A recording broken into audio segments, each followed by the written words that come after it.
And we are live with this week's edition of the All Gas No Break Sports Show, part number 2, as we look into this week's NFL Week 2 season. I am Nicholas Pavona, joined alongside by Andrew Johnson. And Andrew, Week 2 certainly brought a lot of interesting finishes in the National Football League. A big-time comeback from a team that we know a lot. We saw a couple big injuries as well this week, and that could really loom large into some of these teams' destiny throughout the rest of the season. But a lot has gone on in week number 2, and I don't know, man. There's a lot of, kind of like what we did with college football. We talked about a lot of uncertainty in college football. Seems to be a lot of uncertainty in the world of the NFL, where a lot of these teams haven't looked good. There's kind of maybe just 2 teams that have been dominant so far throughout their first 2 games. Yeah, especially when you rig the games. Well. What I say? What? No, Yeah. Roger Goodell wins games and he hates football. Hey, what? listen, I was rooted. I love that lateral play, and we'll talk about that. But I love that lateral play. And it should have counted. It was awful, but that's besides the point. All right, let me get disgusted and let's start this week's games. You want to start us off, Nick? Yeah, we will start off with this past Thursday night's game between the Minnesota Vikings taking on the Philadelphia Eagles. And this was a game of a couple things. The Vikings had a lot of turnover issues in the first half, most of them coming off of fumbles. Kirk Cousins didn't throw an interception, which is nice to see. But the biggest fumble being the Justin Jefferson fumble just before the goal. He crossed the play and got into the end zone, which would have given the Vikings, I believe at the time, the lead. Yes, it would have probably wins in the game. It probably, and if you look at the final score of this game, it definitely could have won that in the game. So a big fumble there. On the other side, the Eagles, big reason why they win the game, their rushing attack was unbelievable in this one. DeAndre Swift looked like the guy that we saw out of Georgia when he got drafted. 28 carries for 175 yards and a touchdown. Jalen Hurts also ran in for 2 scores as well. Eagles hang on to win this one 34-28. A lot to unpack in this one. Kirk Cousins looked great. He had 364 yards and 4 touchdowns. Justin Jefferson had 159 yards. Did have that big fumble, though, unfortunately. Vikings were not able to run the ball. The Eagles were most certainly able to run the ball. But, I don't know. It's weird. The Vikings are 0-2. It's been a rough start of the year for them. And for the Eagles, they are 2-0. They still haven't looked that great in these 2 games that they played. But their running game and Devonta Smith, who had 131 yards receiving, they were the biggest bright spots in this one for them as they now go into the Week 3 primetime matchup with Tampa Bay. Yeah, the Eagles have not impressed me. I don't care what anyone says. They do not look like a good football team right now. Right. You pretty much, if it doesn't rain so heavy in the Patriots game, you lose that game. And if the Vikings don't beat themselves just like they did this past week, they lose this game. The Eagles are pretty much 2 possessions away from being an 0-2 football team. They really remind me like last year's Vikings. That's crazy. That's crazy to say, but yeah. And it's kind of ironic. Yeah, so far, listen, it's only week 2. A lot can change next, but through the first 2 weeks, they remind me as last year's Vikings. That's what they remind me as. And it's kind of ironic considering what's happened with the Vikings. They won all those 1-possession games last year, and they've had now 2 straight 1-possession losses to start this season off. So it's been a rough start to the year for the Vikings, but thankfully they weren't the only NFC North team to lose this week. So they're not going to be the I'm trying to think of the exact word, the punching bag this week in that division. But been an unfortunate start for them as they now go into their game next week against the Chargers. And that's a really big game because someone's going home 0-3. Someone's getting fired at the end of that game. And it's tough to make the playoffs starting the year 0-2, but now trying to make the playoffs starting 0-3. That looms large on a team throughout the rest of the season. So both those teams need to win this upcoming week. We'll talk a little bit more about that game as we get a little bit later on in the show. But I spoke about it. The Vikings were a team that lost, but not the only team in the NFC North that lost this week. How about the team that had a big-time win in week number 1 in the Detroit Lions? That's a huge win that they had in week 1 against the Chiefs. But unfortunately for them, they fell here in week number 2 against the Seattle Seahawks. Seahawks winning this one by a final 37-31 in overtime. There was a controversial holding call that wasn't called on the Seahawks that led to the Tyler Lockett touchdown to win the game in overtime. But this is a fun game to watch overall. A lot of points, kind of similar to what they did last season in their matchup against each other. David Montgomery got injured in this game, so might be seeing a lot more Jahmyr Gibbs as the next couple of weeks go on. Jared Goff had 3 touchdowns, did throw a costly pick 6. Amon-Ra looked really good, but I will say, though, Andrew, this is the only problem I've had with the Lions and them being a top-tier team in the NFC. Their defense isn't as strong as a lot of people would hope to be. And I think you saw it in this game. They really struggled to stop the Seahawks passing attack. And if that continues to be an issue for them as season goes on, I don't really see a scenario in which they can get to being in the later part of the year, being in the championship game or getting to that first ever Super Bowl. They got lucky in week 1 against the Chiefs due to the amount of drops and interceptions and penalties that the Chiefs had that cost them that game. They were very fortunate enough to get away with the win. But week 2, you saw they had a lot of issues, and they need to fix those issues going into their next game because it's not an easy game they got coming up this week. They're facing the Atlanta Falcons, who started the year off 2-0. And on the other side for Seattle, big time bounce back win for them. Obviously, they lost in week 1 to the Rams. They bounced back here in week number 2.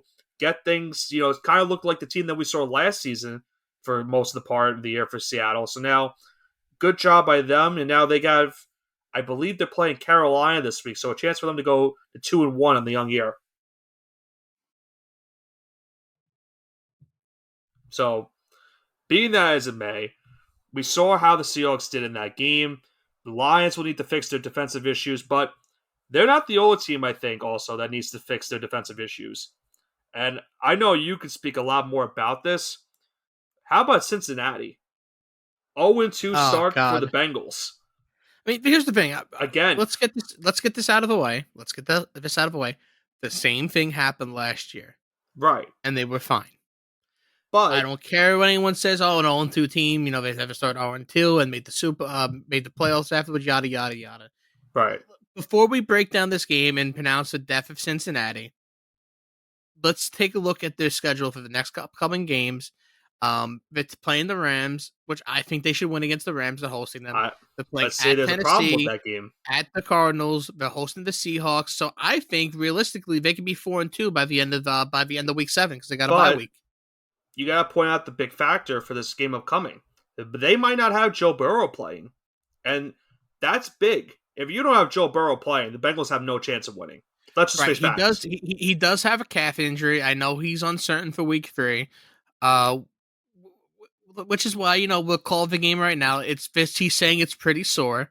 But there's still a lot of time. I don't know if I play him this week. They could put him in a cryogenic chamber between now and Sunday. He's got 6 days or 5 Monday. days. They have Monday Night Football. Even better. He's got an extra day to prepare.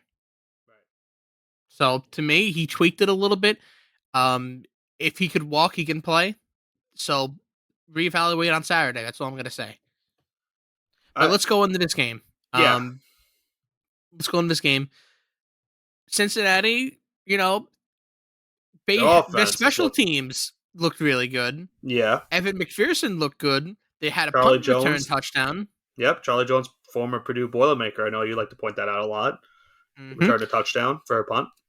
Yeah, or a punt for a touchdown. It looks like it was a special teams off for the first half, and then, oh man, that's when Lamar decided, okay, I'm gonna wake up now. He threw a couple touchdowns to his big target, Mark Andrews, and I feel like that was kind of a straw that broke the camel's back because I know they were kind of going neck and neck. I know they were down by a field goal already, but I think when they actually mentally got to that 10-point mark, that's when it I think that's when it came off of them. Well, here's why I say last year's scenario was different for the Bengals in this year's scenario where they started 0-2 again. At least when you saw last year's team, you saw glimpses of hope on the offensive side of the ball. I think it's different this time around because Burrow now is hurt. Jamar Chase has not done anything throughout the first 2 games, and that's very worrying. They haven't been able to run the ball. And on the defensive side of the ball, they had their guys like Jesse Bates and Von Bell, the 2 top safeties. Those guys are not here this season. They left in the offseason. And that's really hurting their secondary, and Lamar was able to take advantage of that. He had a nice game efficiently as well, And he wasn't pressured. He didn't even get sacked in this game. So there's a lot of things going wrong for the Bengals. Which is why I say I think this 0-2 start is even more worrying than their 0-2 start last season, because you knew that the Bengals could fix their issues. Burrow was fully healthy. That's fine. He's not healthy right now. And I think that goes into a fact of maybe they rushed him back too quickly from that calf injury. And now they have to assess and try to avoid further damage because you just paid him all this money before the season, or I should say during the season kickoff. They gave him that big time contract extension. And now he is that franchise guy, and you need to make sure that you keep him healthy throughout his tenure. And so far, week 1 went poorly against the Browns. They really started slow against the Ravens in this one, the first half. Kind of got a little bit going in the second half. We saw T. Higgins have a way better game number 2. He had 2 touchdowns. But I don't know, man. If Burrow can't play, the Bengals really don't have any chance of winning these games that we say are easy, should be easy wins for them on paper. They're not going to have any chance with Jake Browning as their starting quarterback. Never say never, but I'm not going to count them out yet. Let's go into the next game. Let's talk about the offensive showdown that was Chiefs versus Jags. Remember that FanDuel, for those who don't know, if every team had hit a field goal during, I think, the 1 o'clock and 4 o'clock games, they were going to give a pretty much 100-1 or a 200-1 payout. Right. And it hit. But the game that struggled in, it was, would it be this game? Like, do you want to say it was this game? This was the game that was questionable? No, because Brandon McManus had all the Jaguars points, so as long as someone hits it, it's just obviously the Chiefs need to hit one, and that's all was good.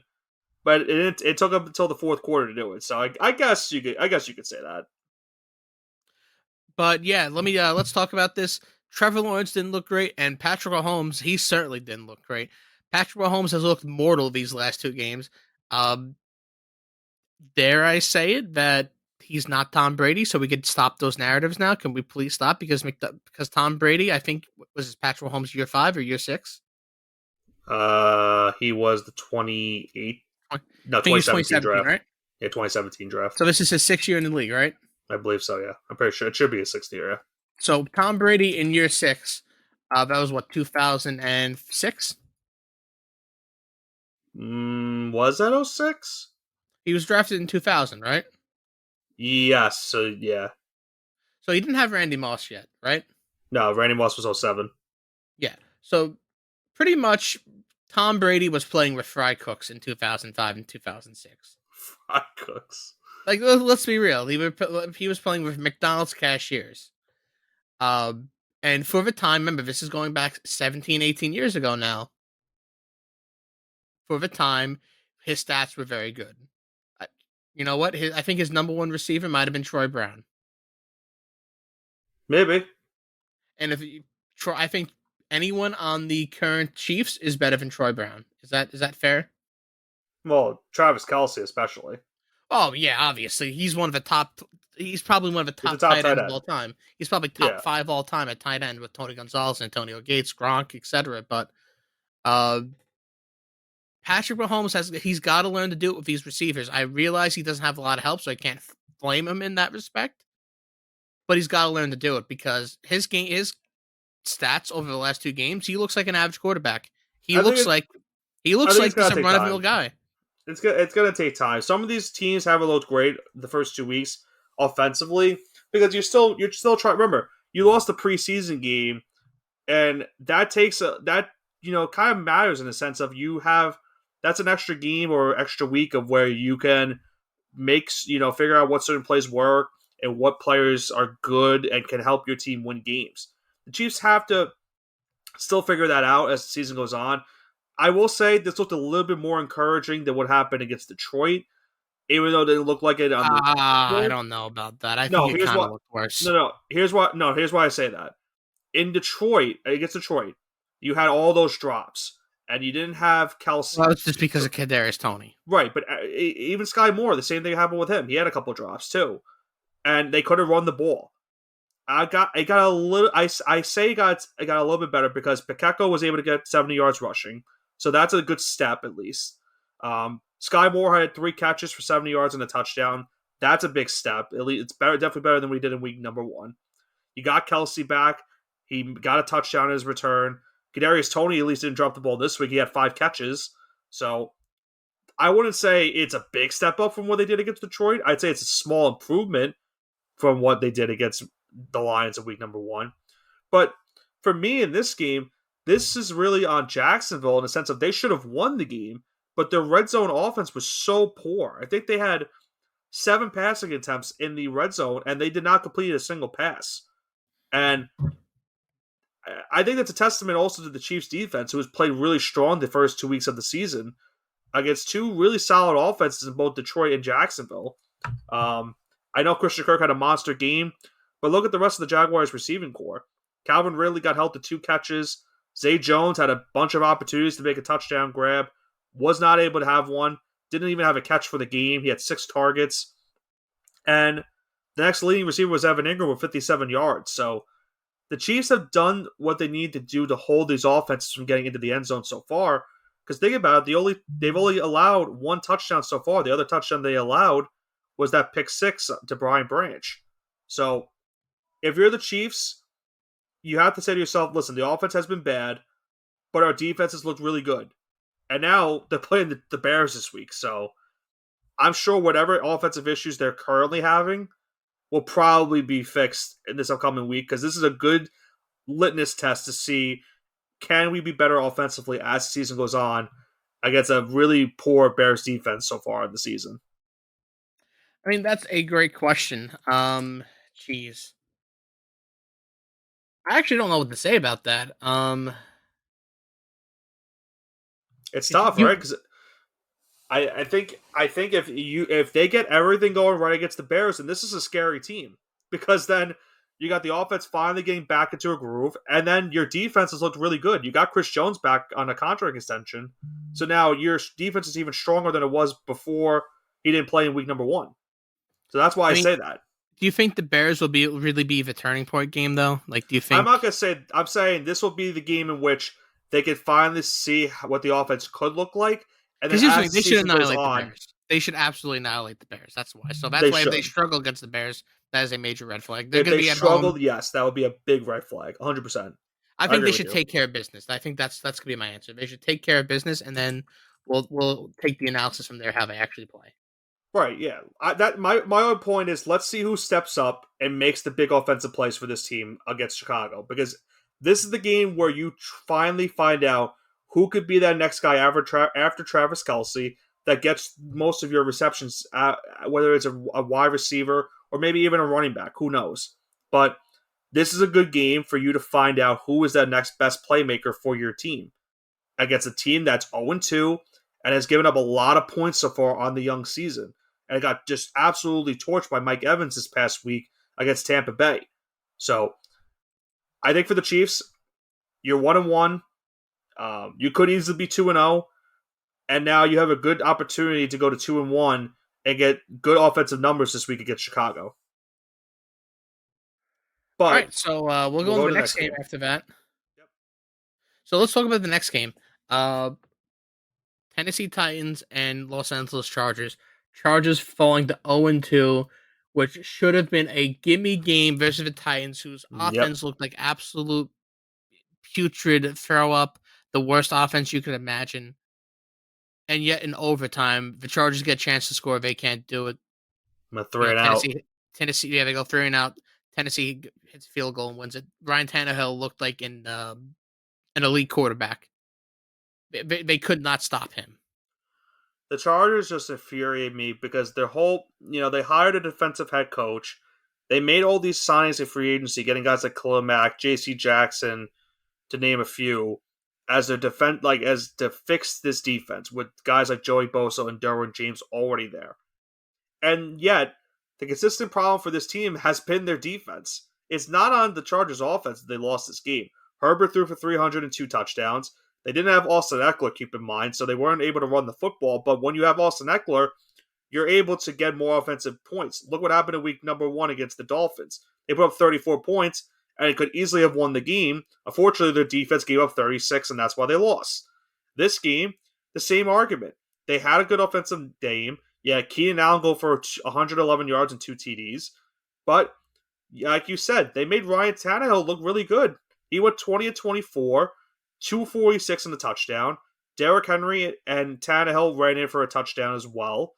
And the Titans were able to take advantage of the Chargers going 3 out in overtime and were able to kick the game-winning field goal to win it 27 to 24. So, I don't know. The Chargers are in a bad spot. We talked about it earlier, in which they're playing the Vikings this upcoming week. Both teams are 0-2. You need a win to avoid an 0-3 start because realistically, when was the last time an 0-3 team made the playoffs? Has an 0-3 team started the year? They probably have, but what it is, I'm not sure. I couldn't tell you who it was. I'll have to look it up. I'm looking at it right now. The last time it happened was Houston Texans in 2018. So it's been a couple of years, but it has happened. Since the NFL expansion in 1979, only 6 teams have made the playoffs after starting 0-3. So the numbers are not with those two. Chargers got to avoid it. It's absolutely. I mean, Justin Herbert's looked good, but man, Staley's fighting for his job right now. The defenses play horrible. They've been really bad. J.C. Jackson's looked like burnt toast. They gave him a lot of money. He is another example of someone leaving the Belichick cocoon to only flounder. There have been very few players. I'm sorry, like I say, quarterbacks, and this Tom Brady is the exception, not the rule. Pretty much any player that leaves the New England system just can't get together outside of Tom Brady. When you look at Nate Solder, when you look at J.C. Jackson, when you look at I'm trying to think of other guys over the years. Offensive line, defensive line, cornerback, safety, wide receiver, running back. It doesn't matter the position. It seems like once we leave the Belichick cocoon, that's it. I'm thinking of guys like Chris Hogan, too. Wide receiver, that was great in that system. Leaves New England, can't do anything. I don't know. That just seems like you mentioned J.C. Jackson. He was so good in New England. Now all of a sudden, he can't do anything. It looks like Eli Apple out there. Yeah. I don't know. We're going to talk about the Chargers and Vikings game in the Mushing Hour, but it's a big game because 0-3 start. The numbers do not add up for your team trying to make the postseason after that. And the way that both of their defenses have played so far, we could be in for a shootout in that game. So, I don't know. Not wrong about that one.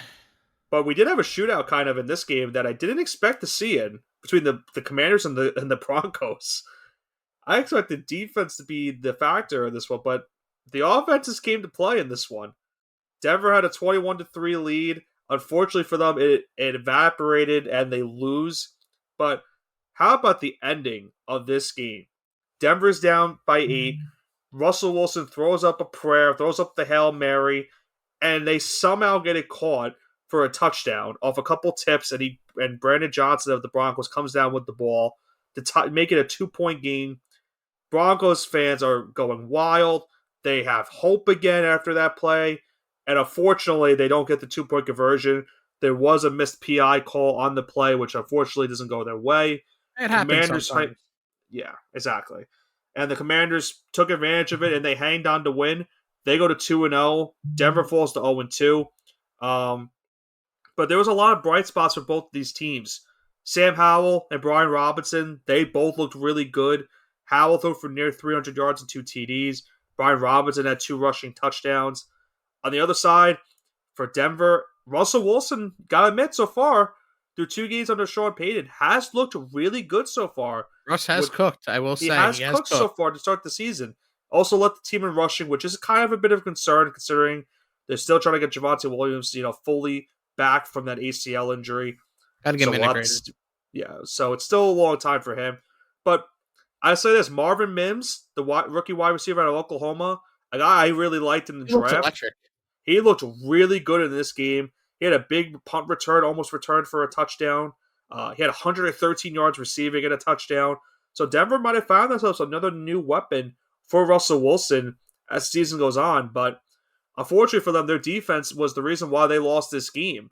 And they now go to 0-2, and they also go into this upcoming weekend trying to avoid 0-3 start. But I don't know if you know their schedule, Andrew. They're playing the Dolphins this week. So it's not I going to be don't think easy. The Dolphins are that good, but we'll continue on. We'll talk about the Dolphins later on. Yeah. We will. That was our Sunday night game, but that was one of the wilder games that we had of the week, and I'll get into another wild one we had in just about a second. But before we get into that one, let's talk about this Cowboys and Jets game. Not really much to discuss other than the fact that it's the first game without Rodgers after the injury.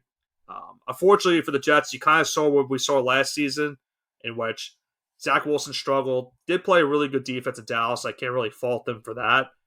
But I think the biggest thing that right now is an issue for the Jets is Sauce Gardner. What has happened to him for the first 2 weeks of the season?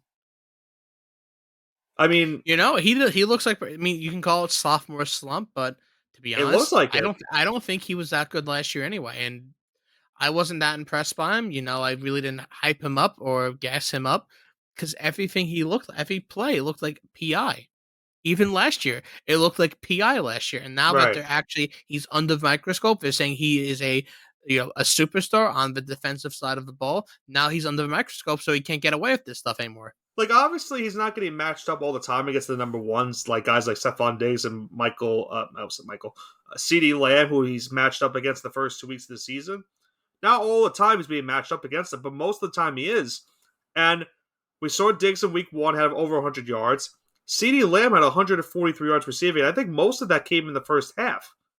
So that's got to be a concern, certainly, for the Jets. But obviously, the main concern right now is the offensive line still has not looked good. Zach Wilson struggled in this game. They didn't run the ball at all. And I think that's really weird considering, like, let's point out a fact, Andrew. Why did the Jets win that game against Buffalo? Their defense, and they were able to run the football. I think it was more of Josh Allen doesn't know how to. Right, but they were able to run the football too. Breece Hall had a really solid game. Oh, absolutely. Breece Hall is the one, I think, Jets rookie that is very legit. I like him and Garrett Wilson. Right, and Garrett Wilson had a nice touchdown in this game too. A nice 68-yard receiving touchdown.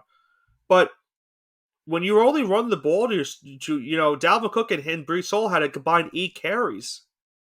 I understand you're losing, but you gotta try to give your playmakers some opportunity to run the football. Granted, the running backs, you want to throw the ball so you save time on the clock in case it's not a completion, yada yada. And with a backup quarterback too, you gotta have if you want to help Zach Wilson try to win you some games this season, you need to take some of the pressure. You have to get some of the pressure off of him. Yeah, exactly. No, I agree 100%. You took the words right out of my mouth. And you're putting Zach Wilson, unfortunately, in a position not to win from a gameplay standpoint. Right. He has a great defense. He has great playmakers around him, but your actual calling in game, you have to help him on that. You just can't spam the pass. It's not going to work. They're going to... Right, it's not a game of Madden. Yeah, it's not a game of Madden where it's going to work like that. You have to catch him off guard. So if they're expecting a pass, you have to go for a run because that's where you get the easy yards. You can get 4 or 5 yards every single time. Not every single time, but if a guy like Breece Hall, more often than not, you'll probably get 4 or 5 yards. Well, I know you're not going to want to say it. I'll say it for the Jets fans. Big game this week against New England in MetLife. Obviously, your team is off to an unfortunate start, and they really need to. Later. Yeah, we'll talk about that in just a little bit. They also need to try to avoid an 0-3 start like the other couple teams we've mentioned. But for the Jets, I mean, obviously, a tough loss here. Didn't really have much of a chance. And now you're going back home. You need Zach Wilson has to have a good game. And you need to run the football. I know obviously you don't want to see that, but that's what they need to do in order for them to have a chance the rest of the season.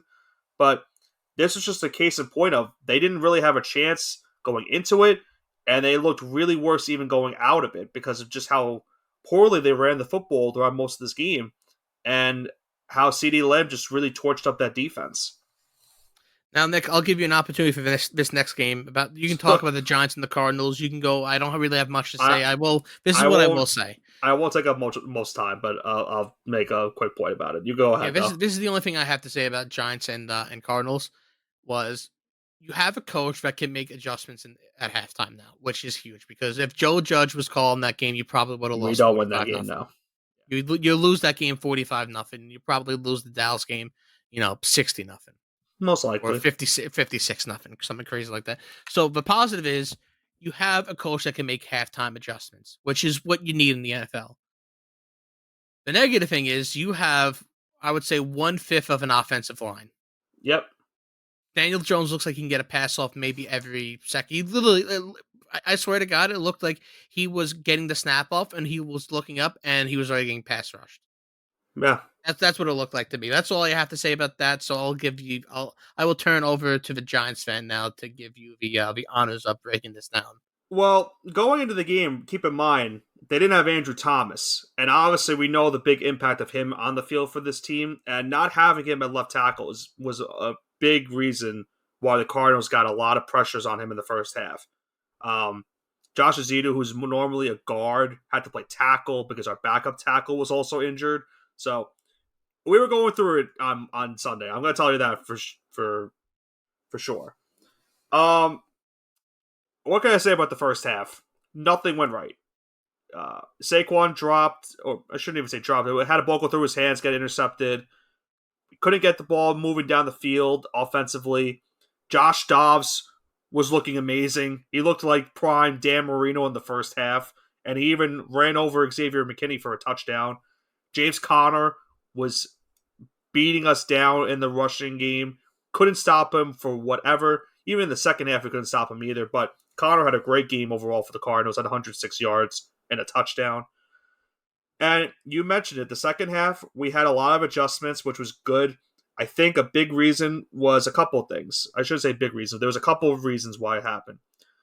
I think Brian Dable was the one calling the plays in the second half. So I think that's not a good look for Mike Kafka, who had a really good year last year for the Giants. But if that is the case, if Dable was the one calling the plays, obviously it looked really good in the second half because the Giants had 5 possessions and they scored on every single possession in the second half.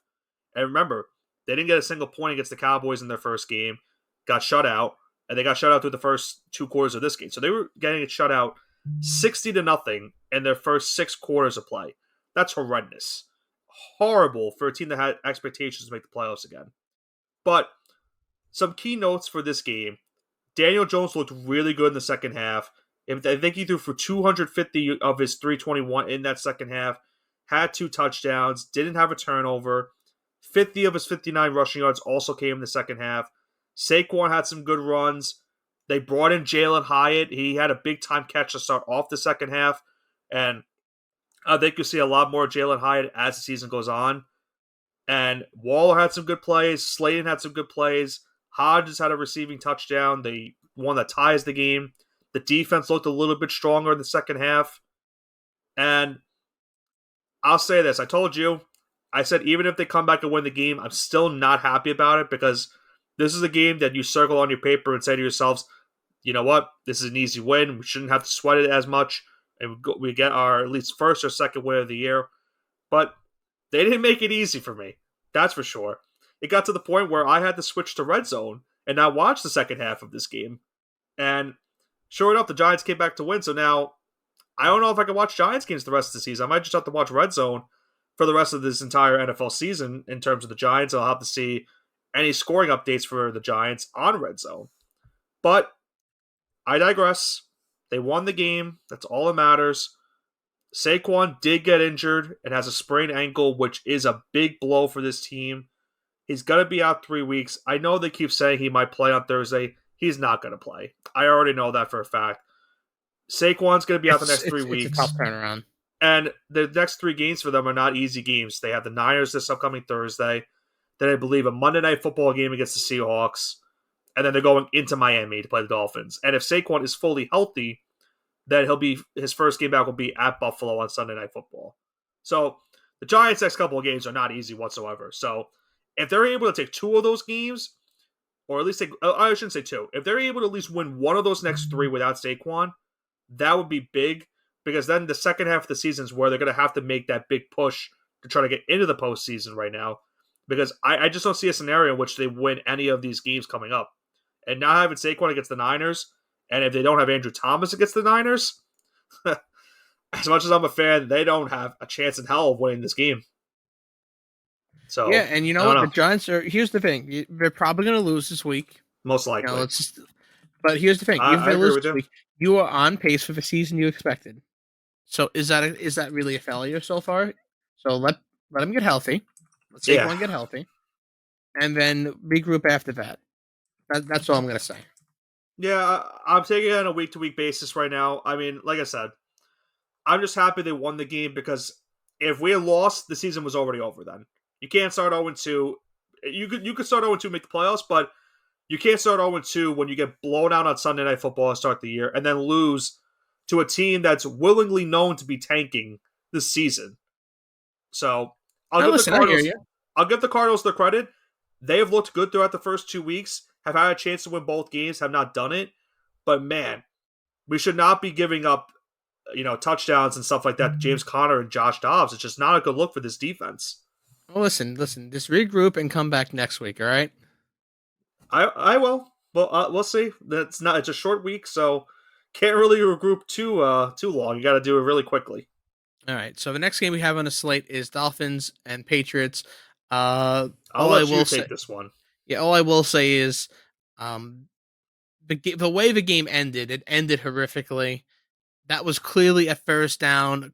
Cole Strange, the offensive lineman, got the first down. Everyone and their mother saw it. Chattanooga legend Cole Strange. Chattanooga legend Cole Strange. So the way it ended, they did not give the Patriots a chance. It was clearly, this is because Roger Goodell has a narrative against Bill Belichick. He still does not like the Patriots. He does not like Bob Kraft. He wants them to lose. Now, what I will say is Mac Jones and the offensive line need to get more in sync. And by more in sync is the offensive line needs to block for him. He already has 6 sacks on the year. He has, on average, I think, 2.5 seconds in the pocket before he starts to pass. He does not have time, but despite all these shortcomings on the offensive line, he still put together 2 decent games. Right. I would even say is he's an above average quarterback. If he was on a situation, if you put him in Miami right now, he's probably looks like a top 5 quarterback right now if he's thrown to Tyreek Hill and Jalen Waddle. I really do. Maybe, yeah. I really do. Listen, he is throwing with Kayshon Boutte, Kendrick Bourne, Juju Smith-Schuster, the darling of 2017. Devontae Parker. Those are his weapons. I know. Those are his weapons. If you even give him a true number one, you don't even have to give. If you even gave him someone like Scary Terry, they probably win both those games.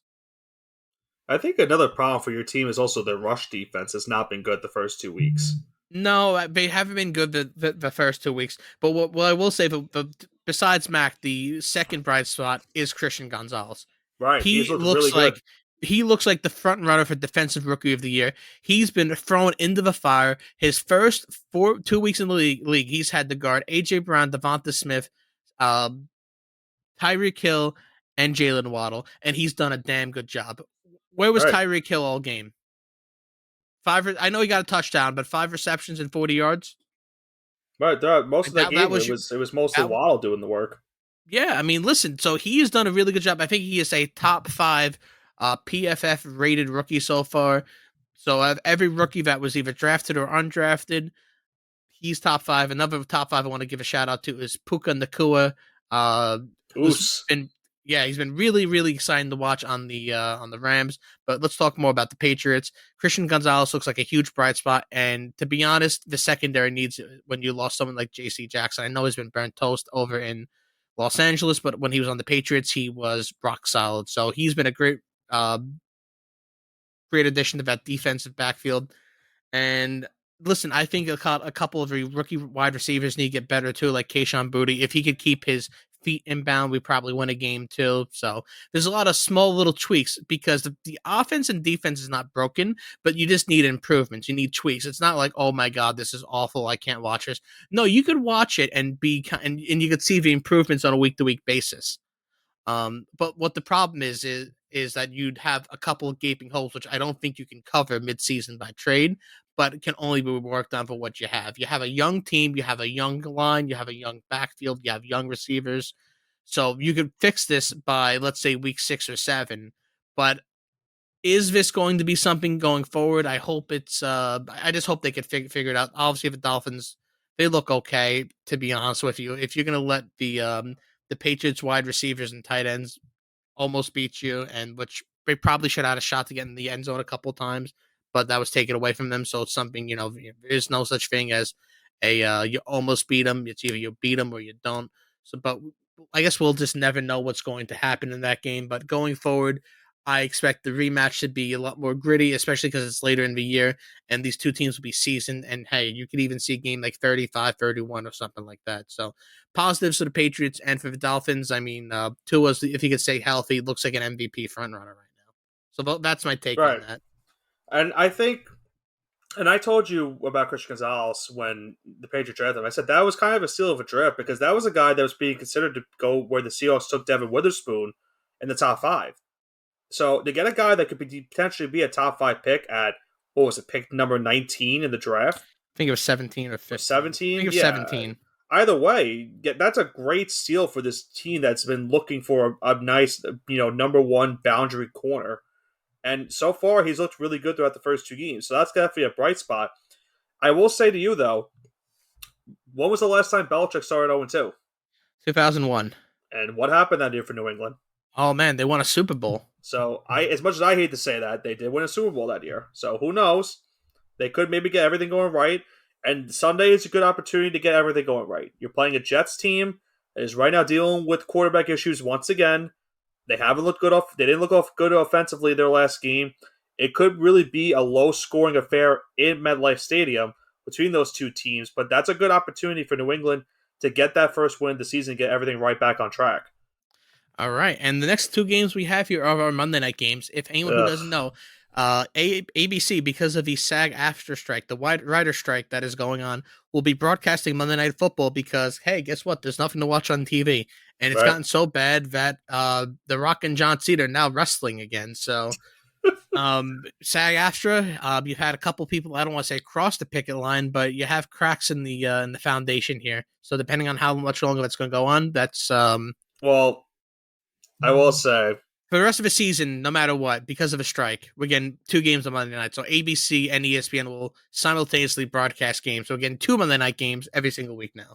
Well, I will say I wish they didn't have the strike because no disrespect to this first game. This game just was not it. It just was not. It just was not a field goal. I listen. I'll be honest. I watched more of the Browns and Steelers game than this game. The Saints hanged on and won by a field goal, even though the Panthers got a late touchdown. That's why it looks like that. They were able to cover, so that's good for anyone that took the Carolina Panthers in this game. I think really noteworthy of this game is really the fact that the Saints lost Jamal Williams. He's going to be out. Obviously, he was Alvin Kamara's replacement. Kamara should be coming back soon. I think his suspension is out after week 3, so he's coming back soon.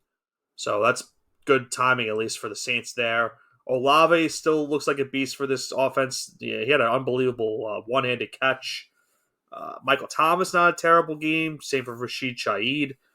And then for the Panthers, I mean, Bryce Young's still going through the motions in his first 2 games. It's not been a great start for him, but his offensive line hasn't really looked great throughout the first 2 weeks.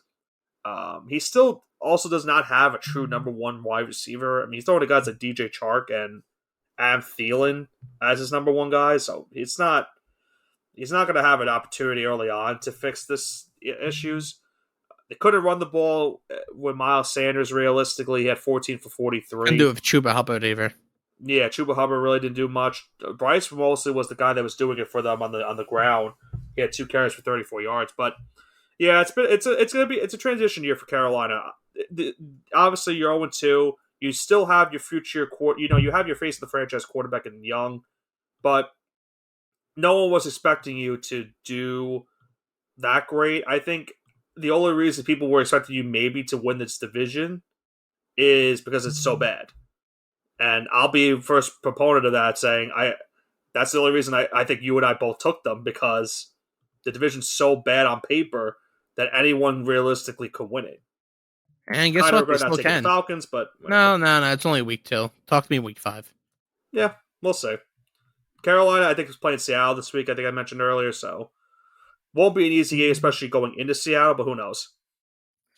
Yeah, and we talk about we spoke about that game. Let's talk about, I guess, the big outcome of, unfortunately, the biggest news of the week.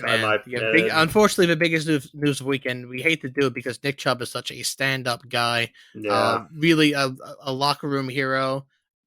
Having those off-season committees with Saquon about running backs and how to change the position and how to get them paid. they're what they deserve at that position. He unfortunately suffered a knee injury. I don't think it's been disclosed yet, but it looked pretty horrific. So Looks like horrific they this. didn't. Yeah, go ahead. So horrific they didn't want to show it again on national broadcast. But when they showed it in the stadium, you heard the reactions, and that's all you needed Yeah. to hear. It was unfortunately the same knee that got injured when he was at Georgia Yep. playing running back, and he got reconstructed. He comes back. Not only does he make it to the NFL after such a horrific injury, I think he tore his PCL, his MCL, and his UCL. Ends up being one of the top running backs in the league. I mean, this guy has been the benchmark of consistency, averaging over 5.3 yards per carry. I think that's the best ever since Jim Brown. So he's been absolutely phenomenal for the last 5-6 years in the league, getting always around 12, 1300 rushing yards and 8 to 12 touchdowns a year since I think 2018. So he's been the benchmark of consistency on and off the field. To see him go out in that horrific injury, which may unfortunately be a career ender for him. So we're hoping it's not. But I'm happy he got paid somewhat. $36 million. He was in his last year of that deal. But it's just, you know what, you talk about guys like Bo Jackson who had a like a career-ending injury, and even though they got paid, when Bo talks about his career, he just wish he could have played more. He doesn't even care about the money. So we're hoping Nick Chubb makes a speedy recovery, and that we see him on the football field again next year. And I think from the Browns' perspective, think about this. This is a year in which a lot of Browns fans have been saying we're going to be losing a lot of players because of our salary cap issues, and we might have to quote unquote go all in, and try to win a Super Bowl. And your season kind of just went down the drain now with losing Nick Chubb. Let's put it in perspective. The Browns lose this game against the Steelers because of turnovers, and not having Nick Chubb is a big reason why those turnovers happen. And now you don't have it for the rest of the year. Hopefully, it's not a career-ending injury because, like you said, this is an injury that he sustained in college, and I remember the injury watching it. It looked gruesome. This looked even worse, and that's I hate to say it, but that's insane to think that this is even worse type of injury because of just this severity and how it happened. And now we don't know what his status is for next season or even the season after that. Who even knows? There's obviously the main point is we want to see him get healthy and get back on the football field. But you said it best. He's one of the most stand-up guys in the league. He's not one of those running backs or any type of players that talks trash. He goes out on the field, he plays, and he just does what he does best for the game. He's a top 5 running back for sure, top 3 in my opinion. And now he's out for the rest of the season. And now the Browns, you could just see why they're one of the most cursed franchises in the game of the NFL. This right there. This is just a big example why they can't have nice things. Yeah, so I guess on that somber note, we are going to head into week 3 of the Mushing Hour. Yep. Where wins become losses and losses become wins, but mainly because we mush them. And we have had a really rough start to the NFL season. Yeah, NFL has been great. College has been a lot better for all of us, but hey, we're gonna turn that around right now. We do rapid fire NFL. We're starting off with the Giants at 49ers. 49ers are 10-point favorites at home. The New York Football Giants going into Santa Clara, and it is a 44.5 point for the over and under. Grayson is taking Niners -7, so he's going to do a little bit of tweak on that spread because he thinks they'll win by 7, but not anymore. I'm personally go 49ers -10. Sorry, Nick, I gotta pick them. No, it's okay. The Niners is if there's any legit team in the NFL, I think it's the Niners right now. They look otherworldly on the offensive and defensive end. I think it's them and the Cowboys. I hate to say it, but the Cowboys looked really good the first 2 weeks too, offensively and defensively. So yeah, I would say Cowboys number 2, Niners number 1, but yeah, they're very close together. Yeah, I don't blame you at all. It's tough because the Giants go into this game without Saquon most likely, and I don't know what the status of Evan Neal, even though Evan Neal hasn't looked great, but I don't know the status of Andrew Thomas right now, and that looms largely against a team like this and the Niners with their pass rushers. We saw what happened in Week 1 against Dallas.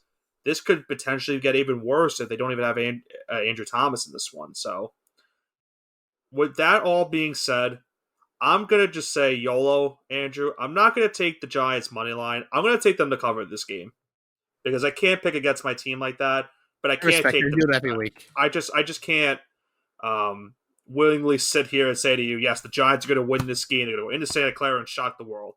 I think they Okay. will keep it close. I just don't. I just don't think they'll be able to get the win. But if they do get the win, I don't even know. I don't even know what to tell you. Guess we'll find out. Alrighty, Nick. We have our second game of the week right here. We have the Chargers going into Minnesota, taking on the Vikings. It is a pick 'em, so no Yep. points over here. It's just straight money line. Over under 54.5. Grayson thinks the Vikings are going to break that 0-2 curse and get their first win, taking Vikings minus 3. So tweak of the line right there. Give me Chargers money line. Their head coach is fighting for his life right now. I think if he doesn't win this game, he gets fired. So if you're going to see the Chargers win this game or Brandon Staley will get fired. So give me Chargers money line because those players they kind of know they're playing for their coach's life right now. And I think you just talked me into making my pick because I originally liked the Chargers, but I am going to go to the Vikings now. All right, so they want to see him get fired. You want to see a man lose his livelihood. Gotcha. I don't want to necessarily be that guy and say, like, yeah, you know what? For the sake of the team, they need this guy to get fired. But that's exactly what's happening right now with the Chargers. They're not going to win with this guy being their head coach. Boone. I didn't say it. You did. Oh well, so, guilty. I think at the end of I most likely think the Chargers will win, but I think you just talked me into taking Minnesota for this game. So I'm just going to take the Vikings. Alrighty, Justin Jefferson, 150 yards receiving. I'm going to book that right now. 180 yards on 15 catches, but no touchdowns. Sounds about right. The good old Julio Jones. Something like that. Hope he's doing well. All right, we have the Bills going into the Commanders, going into that cursed football stadium. FedEx Field. Oof, in Northern Virginia. Bills 6.5-point favorites on the road, over under slated at 44.5.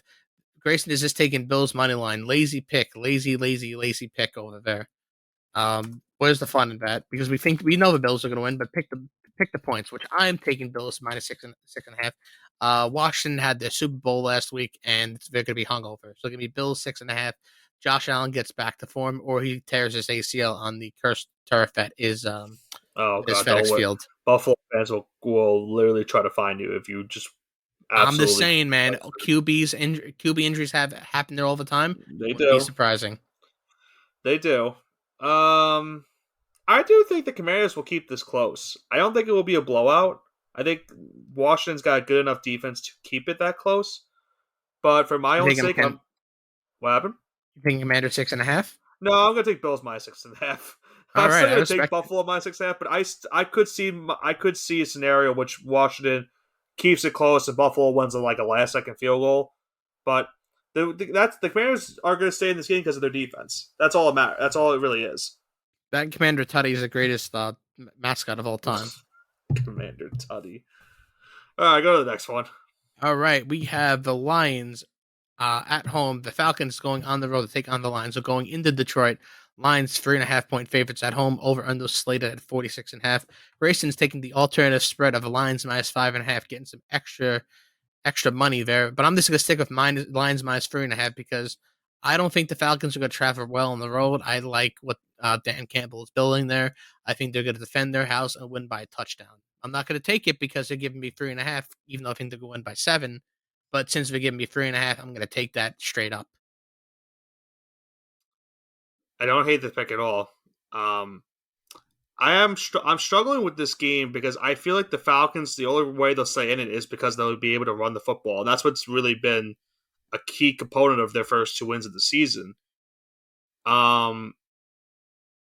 A question for me is, can I see this game going over the total of 46.5?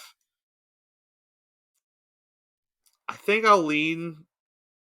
You know what? I'm going to take the over. I'll talk myself into it. I almost took Lions minus 3.5, but I don't want to fully mush Detroit this week, so I'll just take the points. I could see this being another high-scoring game for these two teams because they are two. They're taking over 46.5. Yeah, I think these are two of the I would say two of the best young offenses we have in football right now. And I could see a lot of points being scored because their defenses are kind of iffy right now. So I could see a lot of points being scored. All right, sounds good to me. The next game we have on here, the Patriots going into MetLife Stadium, taking on the Jets. So the Jets at home, Patriots -3 favorites on the road, over under 36.5.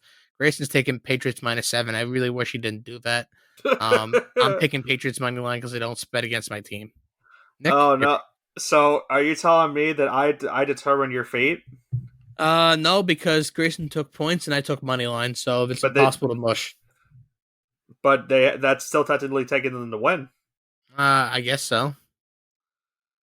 Listen, Oh they could man, win, but they can only win by 5, so it's not a complete mush. it's 36.5. That's such a low total for this game. Do I take the over for this game too? I think that mainly depends on how you think the Jets offense is going to do, because I think the Patriots offense will score about 20 to 24 points. So I think they'll at But least put I up 21 on the but board. I could give you I could really see a scenario in which the Jets say, you know what, we got to run the football this week because New England struggled against the run last week, and I could see the Jets taking advantage of that and trying to run the football in their scheme. You know what? Give me the over. I talked myself into it. We got 2 overs. All right. And let's talk about the next game now. We have the Sunday Night Pittsburgh Football. Steelers going into Las Vegas in the beautiful Allegiant Stadium. Yep. Allegiant Stadium taking on the former Oakland Raiders, now the Las Vegas Raiders. Raiders 2.5 point favorites at home, over under slated at 43.5. Grayson's going with Steelers money line. You think they'll win outright? I'm going with Steelers plus 2.5 because I also think they'll win. But hey, if you're going to lose by 1 or 2 points, that's still winning my book. So give me the points if you're gonna give me that line. Am I crazy? Why are the Raiders the favorite in this game? I don't know. Probably because the I Steelers' understand offense hasn't looked good. right, but I understand. I think like are they only giving them the favorite because of they got Devontae Adams and Josh Jacobs? Like, is that really the only reason why Vegas is a favorite? Probably. I don't like the reasoning for it. I'm gonna I'm it's gonna be the first mush of the week. I'm gonna take the Steelers money line too. I don't like the Raiders right now, and I It's think the not a Steelers mush yet because I took Steelers plus 2.5, so not a right. mush. I just think that the Steelers defense is gonna be the reason why they win this game. I would agree with you. It's going to be a defense heavy game, especially because it's a Josh McDaniels coach team who should be fired. However, Yes. I digress. Yeah. Okay, we have the Eagles going into Tampa Bay taking on the Buccaneers and Baker Mayfield. The Eagles -5 point favorites on the road, over underslated at 46.5. Grayson's taking Buccaneers +5, so they think he's going to cover. I personally am going to take Eagles -5, so I'm going to fade Grayson here because I don't think the Buccaneers are real. Even though the Eagles are not real, the Buccaneers are less real, if that makes sense. It's kind of crazy that this is a matchup between two 2-0 teams in the season. Yeah, no one penciled this in. Definitely no one penciled that. I'm gonna go with you on this one as well. I will take the Eagles -5 as well. I I just don't trust Tampa Bay right now. They've played the Vikings and the Bears in the first 2 weeks of the season. Now you're facing an Eagles team that just went to the Super Bowl. I know they haven't looked good, but I think this is the week they finally look like that team that we saw last season. As much as I hate to say it, I think the Eagles get back on track, and it's funny to say that they get back on track when they're 2-0. But I Eagles think they, -5. yeah, I'm going to go with -5. I think they win this game by a touchdown. Okay, so it looks like we've had a couple of different opinions, but there's nothing wrong with that. That's Okay, good so for the the next mushing hour. Yeah, no, I don't think we'll have a trill mush here, which is good. Mm-hmm. Okay, and the final game we have Cincinnati at home, and we have the Rams visiting them coming from Los Angeles. So we got the LA Rams visiting the Cincinnati Bengals. Cincinnati 2.5 point favorites at home. 43.5 is the slated over under. We still have Joe Burrow. That's a question mark, but it looks like Vegas is giving the sports books. They're saying he's going to play, so I'll go with Vegas on Well, this. I will say about this game, the Bengals were 6 point favorites, but with the Burrow injury, it went down to -2.5. So they did take 3 points off because of it. Yeah, they're just hedging. I think they're hedging themselves right now. They think Yeah. he's going to play, but I guess we'll find out. Uh, Grayson's going Rams money line and the over. I'm going to stick with Bengals -2.5 because I think Joe Burrow comes back and that line shifts back to -4 or -5. Nick, the final pick of the bushing hour. Can I take Puka Nakua for 8 receptions in this game? You could. I mean, if you really don't want to pick anything, you want to pick a player prop, then sure. I'll give it to you. That might be the first time we've ever done a player prop, though, for There's nothing. If it's a lock, if you think it's a lock, just put that in, Ben. Ben. He has a lot of catches to start the season. I've loved what he's been doing so far for the Rams. To break the record. No, I'll stick with the pick for this game.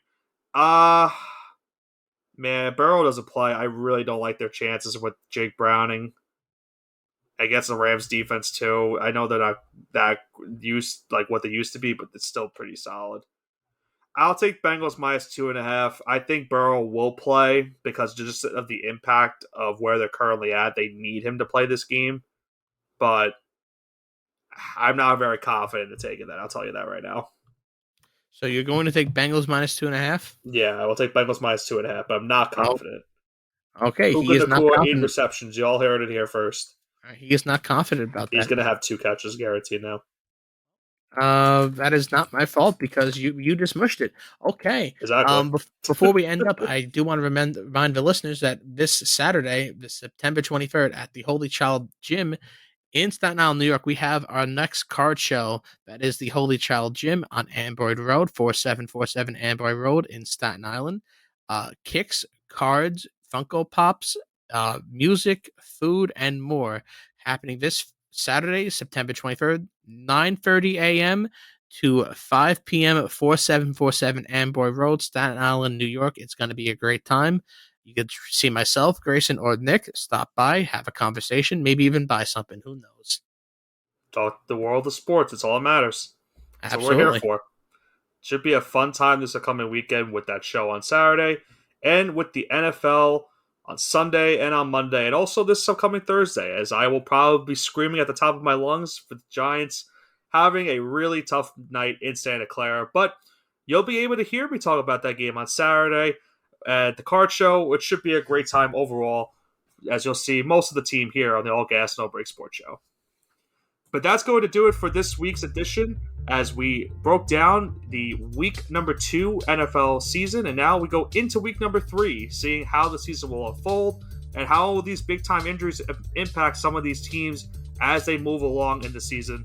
We'll have to tune in and find out how it goes along. This has been Nicholas Bavona, joined alongside by Andrew Johnson with the All Gas No Break Sports Show. Have a great rest of your weekend, and see you on Saturday.